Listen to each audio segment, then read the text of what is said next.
Hi, and welcome back. I'm Katie. I'm a wedding, engagement, and proposal photographer here in Colorado, and I want to talk to you today about proposals, specifically the mistakes I see people make when planning one.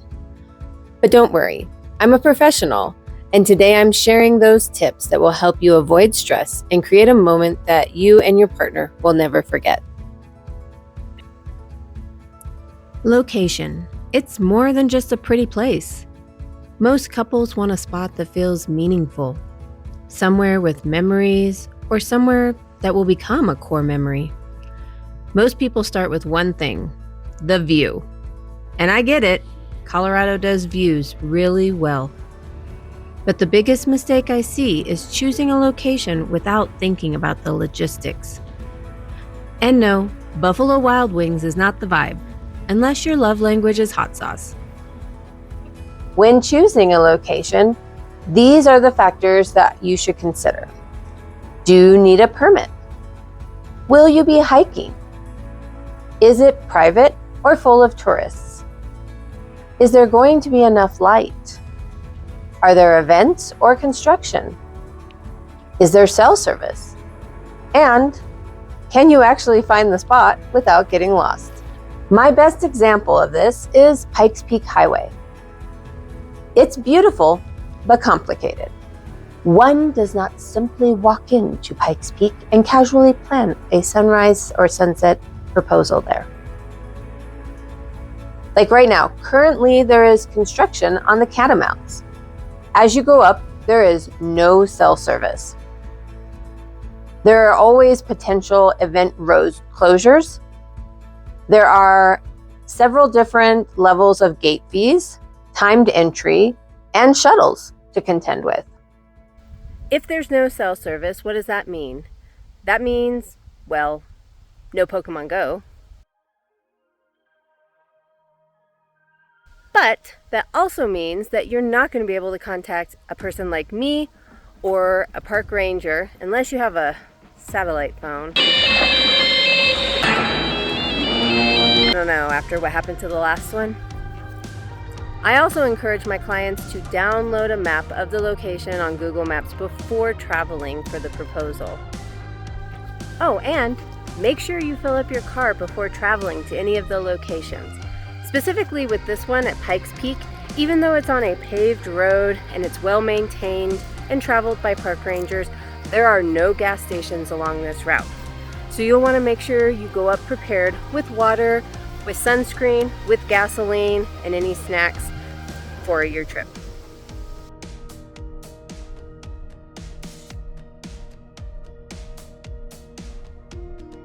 Now that we've talked about locations, we need to consider if these are private properties, and if so, they require permission.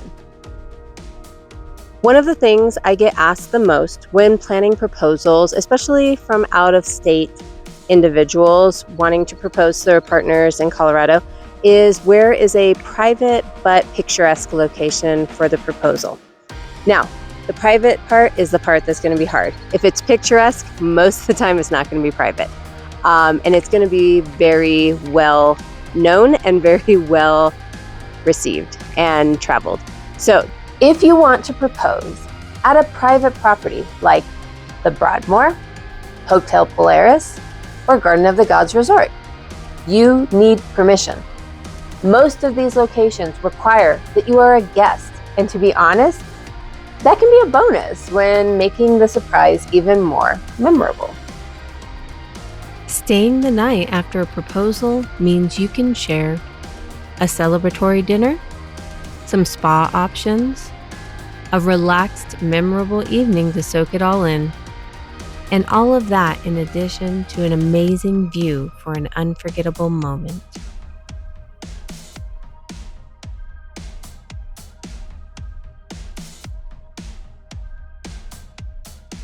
Quite a bit of proposals require planning. The activity before the proposal can set the tone. Most of my clients are on vacation or planning a day to enjoy with their partner. This can be a lunch, a small hike, a horseback ride, a family outing. All of those are great. Just maybe don't plan a visit to the Royal Gorge Train or the Manitou Incline, or anything where your partner ends the day sweaty, exhausted, and questioning their life choices. Oh, and Colorado elevation. Yes, it humbles people quickly. So choose activities that are natural, fun, and won't blow the surprise because your partner suddenly needs a nap. You could miss your light or be so exhausted that you don't want to leave the hotel.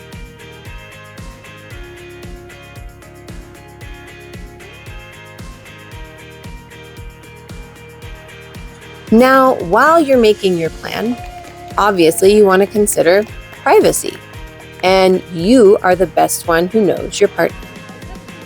This question only you can answer.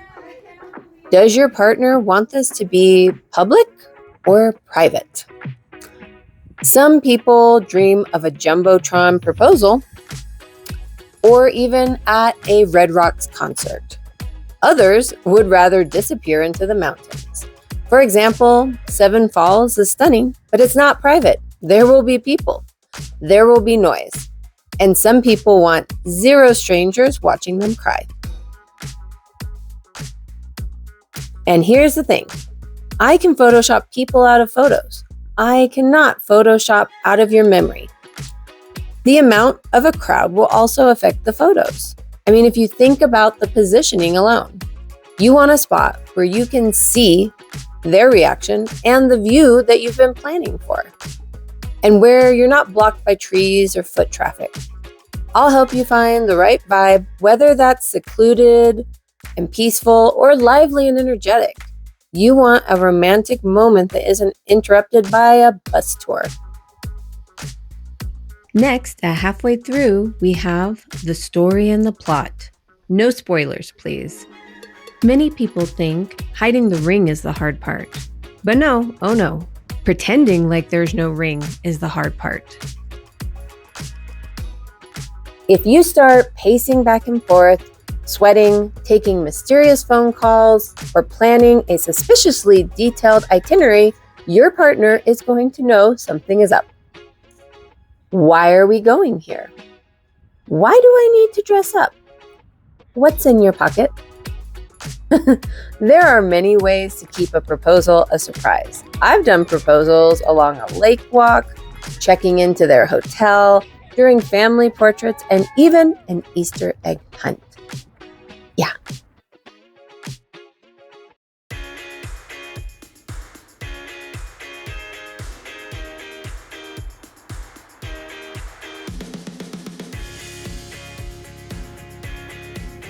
Be prepared for these questions. And here are a few excuses and phrases that can help you out. I booked this because the hotel recommended it. My mom and friend said we should really check this out. It was on a blog or YouTube video of the top 10 activities to do. Next, let's talk about timing. That means the light, the seasons, and reality. This is where a lot of proposals accidentally go wrong. Most people will say, we want sunset, which is awesome. Sunset is not a universal time. In Colorado, sunset changes a lot depending on the season and where you are. So in December, sunsets can be around 4:30. And if you're in the mountains, it's even earlier. I usually tell my clients that about 2 hours before sunset is the sweet spot. The light is softer, you're not racing the sun, and you still have time to breathe. Another timing mistake is forgetting what else is happening that day or in that season. For example, fall weekends, everyone is chasing fall colors. Winters, well, you have traffic for people going to ski and snowboard. Summer evenings, well, that's when you have weddings, festivals, car shows, events, everything all happening at the same time. Now, circling back kind of to timing, we have date popularity. A lot of couples want a meaningful proposal date, and I love that. Anniversaries, special numbers, palindrome dates, maybe even the date of an eclipse, all fun ideas. But here's what people don't realize. If it's meaningful to you, it's probably meaningful to a lot of people. For example, June of this year, 2026, has multiple palindrome dates, like 6/26/26. That means the date is the same forward as backwards, and those are very popular. That doesn't mean don't use them. It just means you need to plan early and realize that that date might be very busy. And now let's talk about props and setups. This is not a DIY moment. Most of my clients do not need props, but if they do, they choose simple setups like champagne toasts and sprays, picnics, photo displays, and flowers. And for these more elaborate visions with lots of florals, signage, clues, candles, that's when we bring in a planner. Trying to sneak all of this by yourself and be emotionally present is not recommended. Let's talk about flexibility. We always want to have a plan A and B and possibly a C and D. Even my best plans need backups. There's weather changes, road and trail closures, crowds appearing out of nowhere, or even wildfires. Wind, rain, lightning, those are big concerns. And even fog and heavy cloud cover can completely block your view. And let me tell you, nothing screams, "I'm definitely proposing," like insisting your partner go on a romantic walk in a blizzard. A few final tips from experience. Altitude sickness is very real in Colorado, especially for out-of-state and out-of-country travelers. You need to acclimate before planning any intense activities. That same altitude can cause swelling, especially in your hands and in your fingers, which leads me to ring tips. When you're getting the ring, if you're not sure of your partner's size and you're between two sizes, always go bigger. They do say bigger is better, but for this one, if it's too small, it won't go on at all. You can always bring ring spacers, which are inexpensive options to making it so that she can still wear her ring even if it's too big. And we can't forget about location sharing. It can ruin everything. Which is why if you are sharing your location with your partner and you have family involved, you might want to consider switching that off or setting it to an iPad at home. Another option would be telling your partner that the family member will be in the mountains that weekend and had to turn off their cell phone because there was no cell service. And if you're worried about hiding the ring, don't use the ring box. You can also opt for maybe a pill container or even dip cans I've seen. So if you take anything away from this video, let it be this. A great proposal isn't about being perfect. It's about being prepared.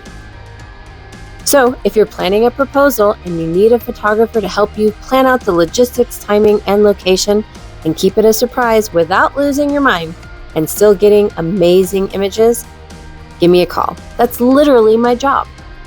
So like, subscribe, and reach out if you are wanting help planning a proposal so it goes smoothly and looks amazing. Thanks so much.